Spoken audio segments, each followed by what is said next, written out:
Hello once again, it's Mr. Pete, your internet shop teacher, and today I'm going to make a core, a foundry core to be used in a future project, which you'll see probably in another video. This is my core box. You might have seen in another video where I just opened up the center cavity here to a larger diameter because this in fact was half, and half, and then now this is 5/8. The middle one's really the only one I need to do. This will be done with silica sand. This is a very fine grit silica sand, finer than what I need, but I didn't want to use that coarse sandblasting sand. I already sprayed the core box with silicone. Now since I do not have any CO2, I'm going to bake it because it's a metal core box, aluminum, not wood. You couldn't bake with a wooden core box, and I'm going to be using sodium silicate core binder, usually called water glass is what it is. Used to preserve eggs with this, you know that. So I don't need very much, and I'm going to mix the sand on this wax paper. I don't know how much I need, I'm guessing. And I've got some wires cut here. I'm going to use some wires to reinforce them. I'm not sure how strong these will be. I much prefer resin sand, but I don't have any. This sand was mined in Troy Grove, Illinois, home of Wild Bill Hickok. That is the birthplace, I should say, of Wild Bill Hickok. And you know, I did that in a video years and years ago. I showed you his monument there, but who cares? This should actually be done by weighing the sand and then weighing the water glass. I do not remember offhand what the portion is. I used to use one called Adcasil. It was purple in color. That purple was a dye. This is the natural color, it's clear. The purple was a dye, and when you treated it with CO2, the color went away, and then you knew it was cured. And I use my hands. I suppose there's a better way of doing it. This is non-toxic, I believe. Although I don't have a US data sheet. What do they call those data sheets? MSDS. I don't have one of those. Well, I'm going to mix this up off camera. You don't need to see that. But I like to use paper so I can keep rolling it like that. I don't think I have quite enough in there. It's just about mixed, perhaps a little bit more of the water glass. Now in a big foundry, of course, they would use a sand muller for this. And what a sand muller does is this. And that's what ensures that every grain gets covered with the binder, whatever it happens to be. Now when I'm done mixing here, I would normally cover it with a wet rag because this won't keep. It'll start getting crusty because there's carbon dioxide in this room and already causing this to set a little bit. I can feel a little bit of crustiness, so it's just about ready to put into the core box. I don't know why, but this turned a little bit pink in color, didn't it? So I'm going to fill this up and pack it and then put the rod in there.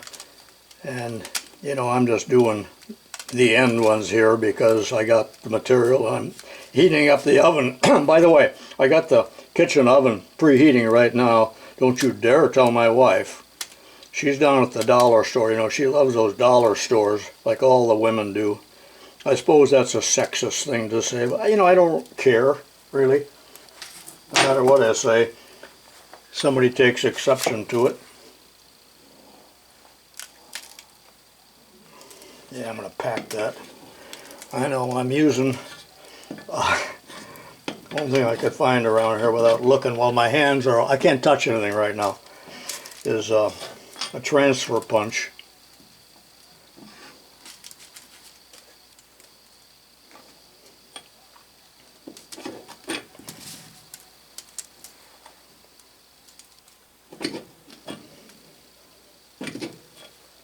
Now these cores are also going to be longer than what I need. I don't know how long it needs to be, because my pattern is still in the mail. I hope it comes today from Ted, so I can, the weather is warm. It's November, fairly warm today, 55. One of the last days that I will be able to make castings.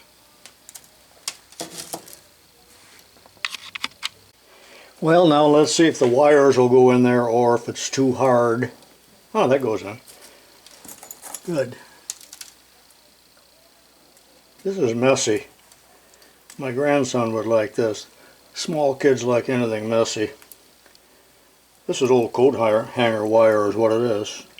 Do you find this interesting or is this boring? I always wonder. Oh.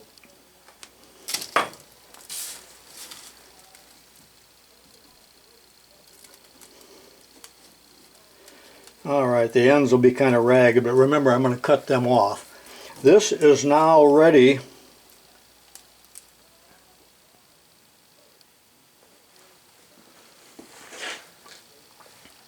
This is now ready. Oh, needs a little more packing on that end.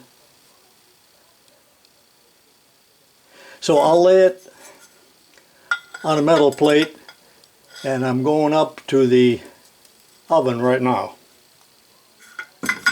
And this is waste. I made way too much.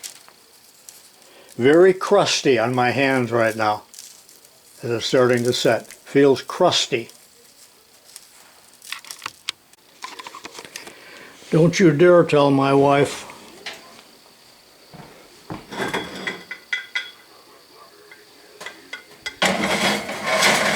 .350, the universal baking temperature. Alright, the core box of the core has cooled off. So let's see if we can get it out. Sometimes they're difficult to get out. I provided these little grooves here to pry the core box open. That came loose pretty easily. And there they are. They're looking good if I can get them out of there. Generally you have to bang on them a little bit. And I hope that they will release. So I take a plastic hammer,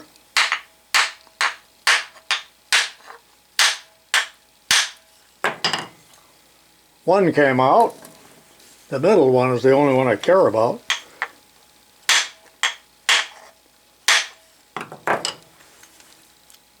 Oh, there it comes.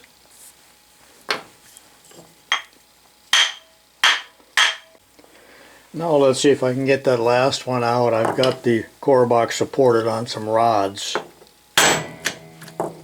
Yeah. There it came out. And possibly the wires weren't necessary. I really don't know.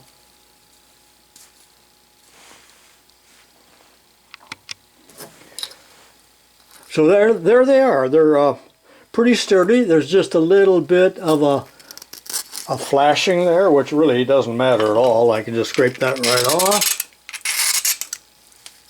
or even leave it on for that matter, because remember, this is going to be used one time in a sand mold, and then in order to get it out, sometimes they're kind of difficult to get out depending on what they're made of, but this one has a wire in there. What I often do is just take a screwdriver and kind of work it out, or put an old drill bit in my DeWalt and run it out, in and out, because it'll ruin or dull a drill bit because it's very abrasive. Now let me tell you something else about cores.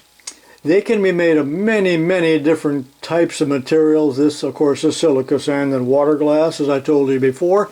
Many of the formulas from the olden days called for cereal, and they use literally cereal, like oatmeal, flour, and things like that. And the purpose of that is it would burn out when you poured the casting in there and cause the core to be quite collapsible and easy to remove. And if you're making a million castings, you want the cores to come out easily. So they were more collapsible probably than what this is.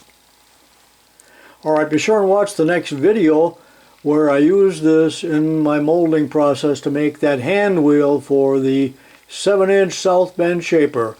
Thanks for watching this, but stand by now for that 3 or 4 minute lesson when I talk about core drills and I show you how I drilled out this middle cavity. That's extra credit now. See you later.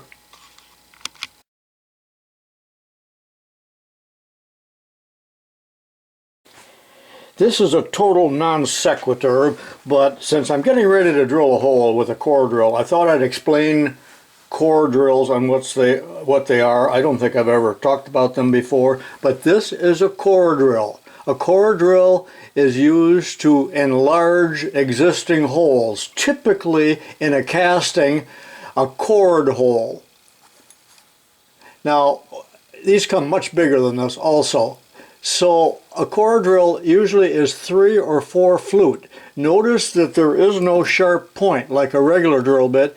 It is only used to enlarge. You cannot start a hole.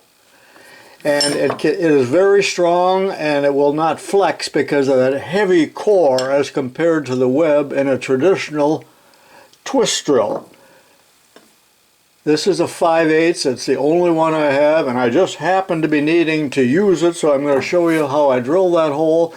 This is a core box. I'm going to make a casting here in a little bit. I need a core, but don't confuse the fact that I'm using a core drill to drill a core box. It would typically be a casting.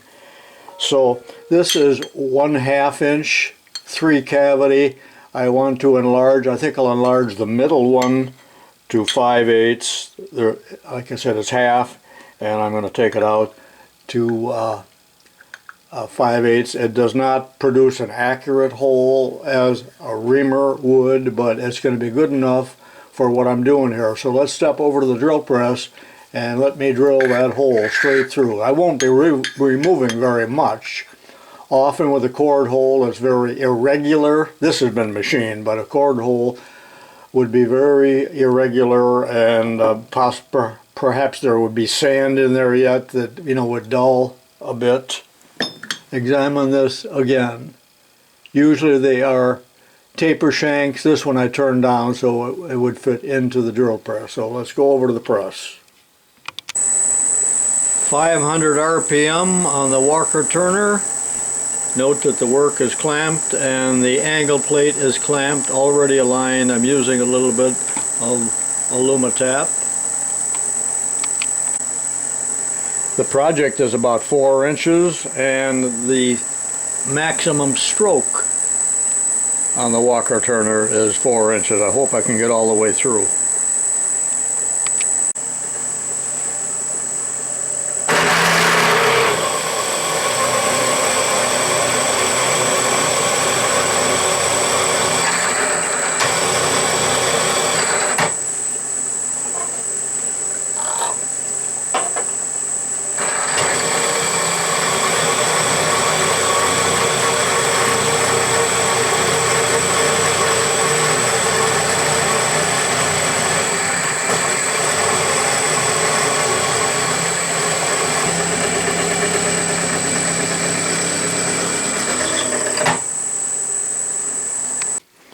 Now let's see what it looks like.